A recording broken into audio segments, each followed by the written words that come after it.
আলোচনার বিষয় কি হবে এটা অত্যন্ত জটিল নির্ধারণ করা, যেখানে সামনে শ্রোতাদের মধ্যে কারো আল্লাহ আরশের উপরে আর কারো আল্লাহ সব জায়গায় মিলে যায়। আল্লাহ দুই রকম এই দেশে, যেখানে কারো নবী নূরের তৈরি আর কারো নবী মাটির তৈরি। এমন পরিস্থিতিতে বক্তব্য কোন সাবজেক্টে হবে এটা নির্ধারণ করা কঠিন, যেখানে শ্রোতাদের নবী কারো মাটির কারো নূরের, এবং দুইজনের নামই মুহাম্মদ সাল্লাল্লাহু আলাইহি ওয়াসাল্লাম।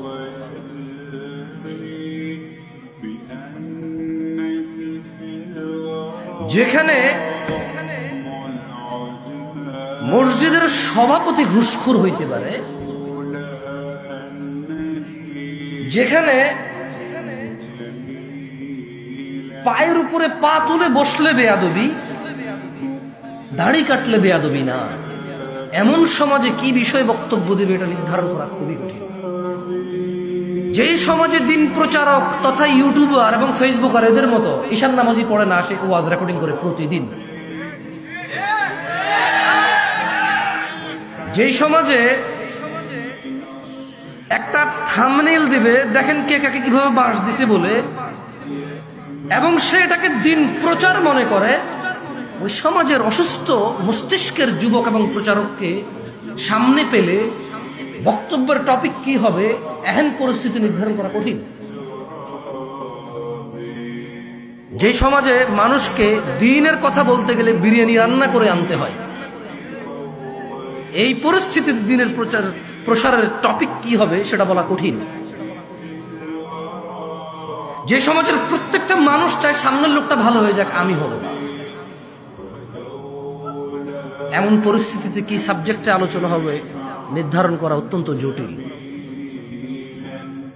যে সমাজে যদি এখন বলি দাড়ি কাটা হারাম, শুক্রবার আল্লাহর জমিনে যে কটা দিন আছে, ইয়মুল জুমা, জুমার দিন সবচেয়ে উত্তম দিন, তুমি ওই দিনটাকে নির্বাচন করো দাড়ি শেভ করার জন্য, বলবে হুজুর কথা তো ঠিক করেছে, কিন্তু সে আগামী শুক্রবার যায় শেভ করে যাবে।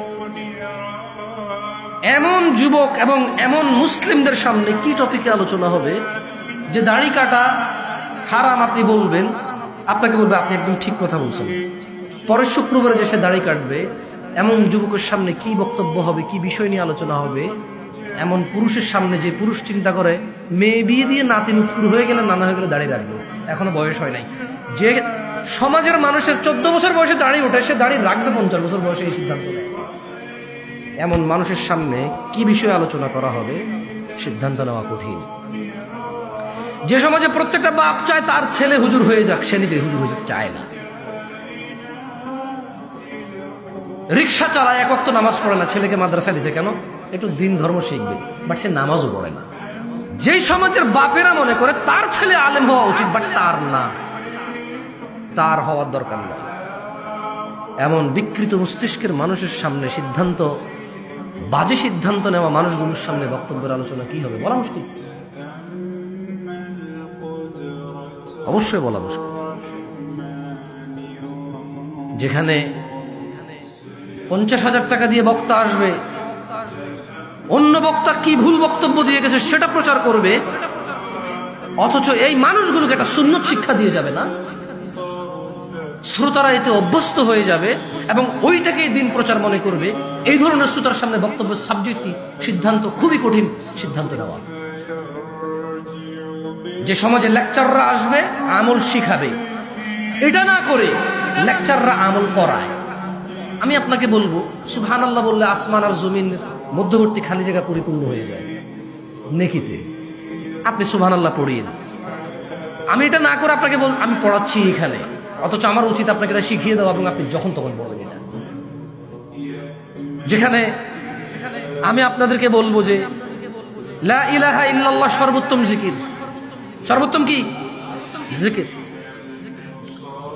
সেখানে আমি আপনাদেরকে জিকিরটা না শিখিয়ে আপনাদেরকে জিকির পড়াই। সবাই বলেন লা ইলাহা, জিকির করাইছি, শিখাই নাই। এখান থেকে বের হওয়ার পর আর কেউ জিকির করে না, মনে করে হয়ে গেছে আগামী বছর ওয়াজ আবার একবার করে নেব। জিকির হয়ে গেছে হজের মতো, বছরে একবার আসে ওয়াজ। এমন পরিস্থিতিতে মানুষের সামনে বক্তব্য দিয়ে মানুষকে সন্তুষ্ট করা, মানুষের পছন্দের বিষয়ে কথা বলা খুবই কঠিন, খুবই খুবই কঠিন। এখানকার মানুষের বিয়ে শাদী রীতি রেওয়াজ সব আমি জানি, আমি করি না, সব পালন করি না, বাট আমি জানি। এখানকার বিয়ে শাদী দুলাভাই যে শালার বউরে কোলে করে নিয়ে আইসা গোসল করে পাড়ার মধ্যে রাইখা, ও তো আমি জানি।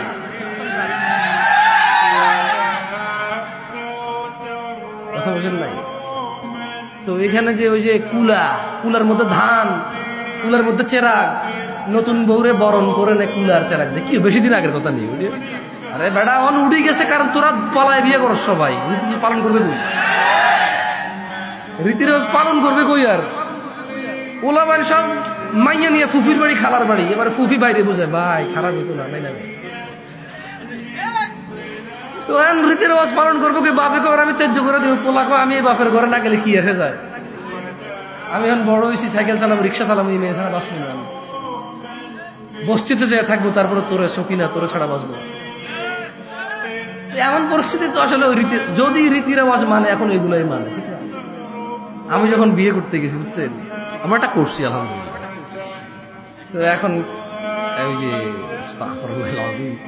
গেটের মধ্যে মিষ্টি চিনি খাওয়ানোর জন্য বলা পাইনি, টেবিল বসাইছে, টাকা নেবে, রাইট?